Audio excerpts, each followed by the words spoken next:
स्वागत है students. Question है कि ये vessel whose bottom has round holes with diameter 1 millimetre is filled with water. The maximum height to which the water can be filled without leakage is. Surface tension given है यहाँ पे। तो question के हिसाब से हम लोग एक डायग्राम बनाते हैं यहाँ पे समझने के लिए। जैसे देखो, ये मान लो कंटेनर है और इसके अंदर हम लोग भर दिए पानी। तो यहाँ पर जैसे होल है, तो इस होल पर एक बबल बोल रहे ड्रॉप टाइप का, ऐसे ज्यादा बड़ा ड्रॉप बन गया बट उतना नहीं। मान लो ऐसा एक ड्रॉप टाइप का बनेगा। तो ये ड्रॉप क्यों बन रहा है? क्योंकि पानी का कुछ सरफेस टेंशन है और उसका जो सरफेस है, पानी का सरफेस है ना, इधर वाला सरफेस। तो पानी का जो सरफेस है वो एक्चुअल में इसके ऊपर जो हाइट चढ़ेगा, ठीक है, जैसे मान लो तुम एच हाइट तक पानी इसमें भर दिया। तो अगर एच हाइट तक पानी तुम इसमें भरा तो यहाँ पर कुछ प्रेशर क्रिएट होगा। तो जो प्रेशर यहाँ क्रिएट होगा और जो ड्रॉप के बाहर से होगा, उनमें डिफरेंस होगा। ठीक है, तो कैसे होगा देखो बताते हैं। जैसे मान लो तुम यहाँ पर एच हाइट तक पानी इसमें भर दिया, ठीक है, एच हाइट तक पानी भर दिया। यहाँ एटमॉस्फेयर है तो प्रेशर पी नॉट। यहाँ भी एटमॉस्फेयर है, प्रेशर पी नॉट। यहाँ पे तो एटमॉस्फेयर नहीं है ना, यहाँ पर प्रेशर कितना होगा? तो मान लो इस पॉइंट का नाम ए है। तो प्रेशर एट ए जो होगा वो होगा P not plus row g H. और जो होल में जो ड्रॉप बन रहा है उसके बाहर का प्रेशर कितना है? P not. तो डिफरेंस इन प्रेशर कितना आया? डिफरेंस इन प्रेशर आया पी ए माइनस बाहर का प्रेशर पी नॉट। तो रो जी एच, इतना प्रेशर का डिफरेंस आया। अब ये जो प्रेशर का डिफरेंस है ये इस एरिया पे लगेगा। तो इस एरिया पे जो प्रेशर का डिफरेंस है उसकी वजह से फोर्स लगेगा यहाँ पे। और वो फोर्स कुछ इस तरह से होगा, इस एरिया पे फोर्स ऐसे लगेगा पूरा इस एरिया पे। तो फोर्स जो लगेगा उस एरिया पे नीचे की तरफ वो डेल्टा पी इंटू एरिया हो जाएगा।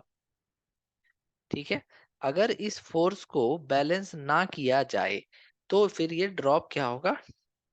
एक तरह से फट जाएगा, बाहर निकल जाएगा और पानी इसके साथ लीक करना चालू कर देगा।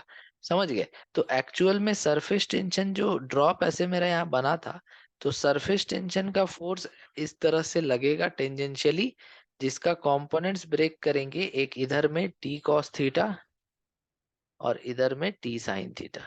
ठीक है, सेम उसी तरह से इधर में टी कॉस थीटा। ये सरफेस टेंशन का फोर्स है, लेंथ से मल्टीप्लाई करना पड़ेगा बाद में। और इधर में टी, तो टी साइन थीटा तो आपस में कैंसल हो जाएगा। तो पूरा जो एरिया था ड्रॉप का वो ऐसा था, ठीक। और यहाँ पे फोर्स लगा एक्सेस प्रेशर की वजह से, अंदर से ज्यादा प्रेशर लगा तो ये फोर्स लगा। अब इस फोर्स को बैलेंस करने के लिए सरफेस टेंशन का फोर्स इधर ऊपर की तरफ जो है लग रहा है। और कितना लेंथ में लग रहा है? तो सरकमफेरेंस का जो लेंथ होगा that is T into two pi R. T नहीं, T cos theta, T cos theta into two pi R, ऐसा कुछ। ठीक है, तो ये दोनों बैलेंस्ड होना चाहिए, ये दोनों बैलेंस्ड होना चाहिए। तो T cos theta is equal to into two pi R, जो ऊपर का फोर्स आया सरफेस टेंशन का, ये नीचे के फोर्स एफ से बैलेंस्ड होना चाहिए। ठीक है, तब जाकर के ड्रॉप वहां टिका रह पाएगा, नहीं तो वो ड्रॉप फिर एक तरह से लीक करना चालू हो जाएगा। तो यहां से मेरे को टी कॉस थीटा, थीटा का वैल्यू जीरो लेंगे, वाटर है यहाँ पे। तो cos zero one into two pi R equals to delta P rho g h into area. ठीक है, अब यहाँ से मेरे को एच चाहिए, एरिया तुम लिख दो पहले, पाई आर स्क्वायर है। तो पाई आर स्क्वायर में से एक पाई और एक आर कैंसल हो गया। तो एच इक्वल टू आया two T by rho g r. तो यही मेरा आंसर देगा। तो टू टी, टी का वैल्यू कितना है? 75 डाइन पर सेंटीमीटर। और डाइन को हम लिख सकते हैं 10⁻⁻5 newton. One dyne equal to 10⁻⁻5 newton, 1 newton equal to 10⁻5 dyne. ठीक है, सेंटीमीटर में तुम रख सकते हो, क्योंकि ये चेंज कर दो। 10 अपॉन में तुम उसको, जो डाइन पर सेंटीमीटर है ना, उसको अपॉन में पर सेंटीमीटर था। तो ये तो न्यूटन हो गया, पर सेंटीमीटर में जो रहेगा उसके पास 10⁻⁻2 कर देंगे तो मीटर में आ जाएगा वो।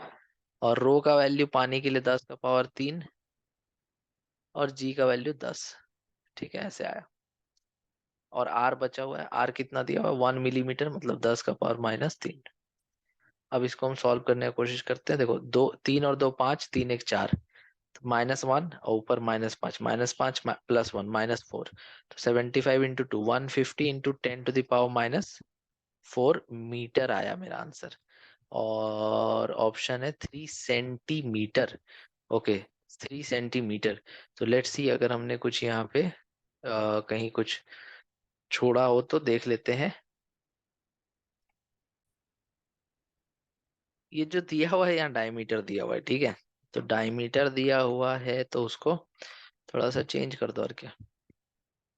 10⁻³ ये जो डायमीटर ये 0.5 होगा, 0.5 मिलीमीटर तुम्हारा रेडियस होगा, तो 0.5 को 1/2 लिख सकते हैं इंटू 10⁻³ तो जो आंसर आया था उसको डबल कर दो, तो 300 × 10⁻, देखो, 275 × 2 150 × 2 300 और -5 और नीचे कितना बचा, 3 1 4 -5, तो -1 -4, ठीक है।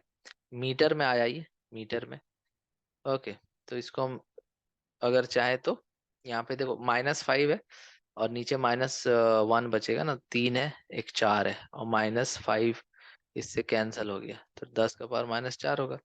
तो इसको तुम ऐसे लिख सकते हो, 3 × 10⁻², मीटर, ठीक है। तो इसको तुम 100 से मल्टीप्लाई कर दो, तो -2 × 100 कर दो, सेंटीमीटर में चेंज हो जाएगा, तो 3 सेंटीमीटर इसका फाइनल आंसर आ जाएगा।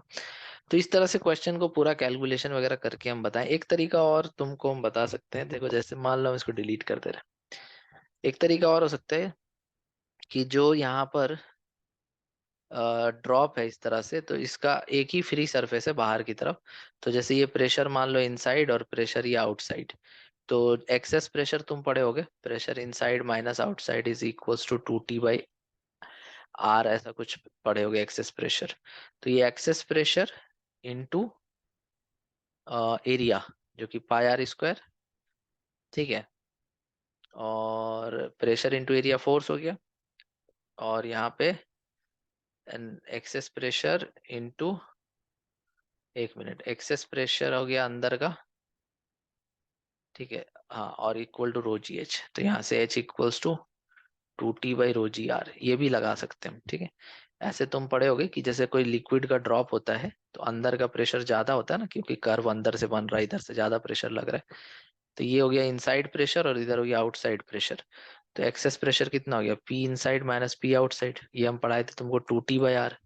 तो ये जो एक्सेस प्रेशर यहाँ पे बन रहा है, तो वो किससे बैलेंस है, इस हाइट से, ρgh से, इसीलिए इनको इक्वेट कर दिया, और यहाँ से भी h निकाल सकते हैं हम। तो आई होप ये क्वेश्चन तुमको अच्छे से समझ में आया होगा। Thank you so much for watching.